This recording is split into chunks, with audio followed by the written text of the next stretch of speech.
So I think that the fiscal deficits and monetary policy are very big. Some of the other ones are factors that, like obviously the war situation could be very impactful, but as a base case, it obviously it impacts human lives and it has all sorts of impacts. But investing speaking, unless we see, for example, major on like oil disruption and things of that nature, which so far the various powers have been generally hesitant to go after. And so that is an ongoing kind of minor inflationary force. I mean, as long as the Suez Canal and the Red Sea is risky to navigate, and as long as we have these frictions of Russia sending their oil to other countries that are then sending it to Europe and elsewhere and kind of just adding to the logistics of this whole thing, that's a minor background inflationary force on the global economy. Tariffs, that's obviously a very big election outcome potential. The Biden administration has kept up the pressure on China, but we could see an acceleration under the Trump administration, or we could see it used as a negotiating tactic to see how that shakes out. In general, I think that that's something we probably get to a little later next year. One of the big things that I'm watching for the first half of next year, which I don't see a lot of people talking about yet, is the debt ceiling. Um, and so the debt ceiling is currently suspended in the United States, and at the beginning of January, it'll automatically go back into effect, which means the Treasury won't be able to issue net new debt. And since they're running a deficit, to keep paying their bills, they have to draw down their cash balance, their Treasury General Account. And they got about 800 billion in cash there, which is currently their target level. Um, and so kind of like the first half of 2023, I mean, there's a debt ceiling issue in the first half of 2023, and they basically drained their entire TGA back into the financial system, which ironically is really good for liquidity when it's happening. Things get bad if they actually hit zero, but it's kind of like blackjack. If you go close but you don't go over, it's actually good for liquidity while it's happening. Um, and so whether or not we see a protracted debt ceiling fight in the first half of next year is one of the key variables that I think could influence market pricing. Um, and we have so the sample size is fairly small. It's the debt ceiling's been around for over a century, but it's only been used politically for the past decade and a half or so. And historically, we've had during that time we had three Democratic terms, two Obama, one Biden, and we had one Republican term, Trump. And so far, the Republican, when they were in opposition, they used it pretty frequently against Democratic presidents, but we didn't really see it used much by Democrats against Trump, but that was only one term, so the sample size is pretty small.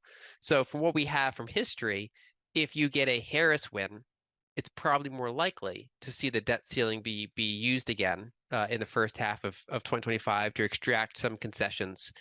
Whereas if you get the Trump victory, which is currently where polling and betting markets are leaning toward, I think would be less likely to get it, but it's still certainly possible because it's not a big sample size of whether or not Democrats will use it against Republicans. In the first half of next year, one crucial factor could significantly influence market dynamics: the looming debt ceiling crisis. Currently, the US Treasury holds about $800 billion in cash, just enough to maintain liquidity as they navigate through fiscal deficits and rising interest rates. Lyn Alden highlights how this scenario mirrors past instances where debt ceiling disputes led to increased market volatility. With the potential for a protracted standoff, coupled with the uncertain impacts of geopolitical tensions and the ongoing inflationary pressures, understanding these intricate financial mechanisms is essential. So for the TGA, basically, when they shrink that, it's kind of like QE. They basically are putting more liquidity back into the financial system because basically the TGA is their cash balance. It's an asset for the Treasury. It's a liability for the Fed. And that basically represents capital that has been sucked out of the system. It's kind of in this like void that's not really being used. So they've issued more bonds than they're spending by that amount. And so when they push it back into the system, they're basically spending without issuing new bonds because they're drawing down their cash balance And that goes back into things like bank reserves and the rest of the financial system. So draining it is pro-liquidity, very similar to QE, and then refilling it is pretty similar to QT. I'm not really focusing on the refilling side yet because first we have to answer the question, is it going to be drawn down in the first half of 2025 or not? It's already at the target levels, around 800 billion, that they currently want it to be at. And so there's no worry about refilling it anytime in the near future. It's really the question of would it be drained or not, or would it just roughly chop around at the current level? It's kind of the key reason I'm watching it is that, generally a draining TGA is pretty good for liquidity. It's not the only variable that affects liquidity, but it's a meaningful one. In recent, months, we're kind of at the lower end of workable liquidity in the system right now. So, for example, banks hit their lowest cash position back in March 2023 during the regional bank crisis. Ever since then, they've not dropped below that cash level despite ongoing QT. And that's because the reverse repo facility was drained back into the financial system. And that was in large part because the Treasury issued extra T-bills. They went above their normal allocation of T-bills, and that was able to basically draw money out of the reverse repos back into the system. That was good for liquidity. That's getting pretty close to being drained. They still have a couple hundred billion to go, but that's getting fairly drained. And right now, the biggest variable that matters over the next not the 6 months that start at the beginning of the year is really what's going to happen with the TGA because that's such a big force compared to some of the other numbers there. Um, for a while, the repo facility that the Fed has was not really used. At the end of last quarter, it was used by major institutions to the tune of about 2 billion, which is very little, but it is a kind of a trend change. So that's something I'll be watching to see if that quarter ends, we'll start seeing more usage of the repo facility because that's kind of indicative that there might be pockets of illiquidity in the system. I try to not look too much into seasonality or presidential election cycles, even though they are relevant. I don't just think that that's the only variable that matters. During the first half of the Trump administration, the market was kind of rapidly pricing in tax cuts. So that they did tax cuts without, for the most part, corresponding spending cuts. And so they basically did a stimulus when we already had an economic expansion. So it's kind of like rocket fuel. And then for the Biden administration, the first year was still fairly early in the recovery from the lockdown-induced recessions, combined with stimulus that started under the later years of Trump with the stimulus checks and then continued under Biden. And so those are both pretty notable. You would generally expect that if we get a Trump victory, probably the market starts pricing in another round of tax cuts of some sort. And if we get a Harris victory, it's a little bit more complex because she has a mix of wanting to increase some taxes while keep others low. So we have to remember that some of the Trump era tax cuts automatically expire by the end of next year. Well, what happened in 2022 when the stock market, the S&P, fell about 26% from January to its lows in the summer? Was that a result of fiscal policy? A little bit fiscal. I think a lot of that was monetary. So the fiscal was mostly wore off by that point. There was fewer kind of direct stimulus compared to 2020 and 2021. Then you had central banks around the world tightening interest rates, right, rising interest rates, and you had quantitative tightening. So that whole year was just down liquidity, rising rates, and fiscal that was way less intense than 2020 and 2021. By the end of that year, that's when you started to get the Treasury offsetting some of what the Fed was doing. They started issuing more T-bills. The reverse repo started draining back into the system.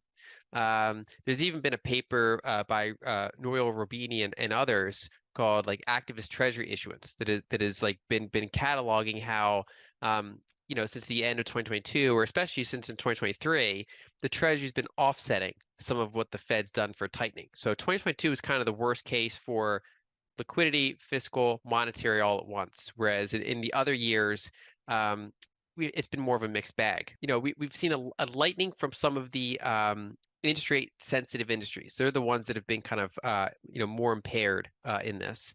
And I think what's interesting is that by some metrics, we had a recession in 2022, even though we did not have an NBER defined recession. So we didn't have an unemployment cycle, but we did have a credit tightening cycle.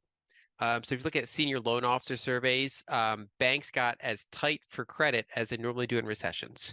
We also had rapidly slowing loan growth as a result of that credit tightness.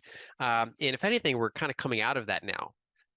So we've been in this like environment, and also if you look back at that 2022 period, consumer sentiment reached recessionary levels, and the misery index, which is the sum of unemployment and inflation, that reached recessionary levels, obviously because of the inflation more so than the unemployment, which was pretty low. Um, and now we're seeing there's less extreme negative for consumer sentiment. There's less extreme misery index. There's less extreme, banks are getting a little bit less tight with their credit than they were. So many of those are actually improving. But then the one variable that is starting to get pretty heavy is the whole unemployment situation. So continuing claims hit a new cycle high just recently. My general base case is that probably continues to inch up somewhat. But I do think that it'll probably reach a lower peak in this cycle than in many other cycles that we're familiar with. I think the 2001 recession is probably the closest recent analog that I would look at, which is to say a fairly mild recession, because in this current environment, when they're running 6 or 7% GDP deficits, we're in a fiscally dominant regime that can override some of the other factors and kind of change how a recession looks to some extent. Now you know about the critical impact of the debt ceiling and its implications for the market. But there's even more to uncover. Be sure to check out our next video for deeper insights into how fiscal policy could reshape the economy. If you found this information valuable, don't forget to like, comment, and subscribe for more updates.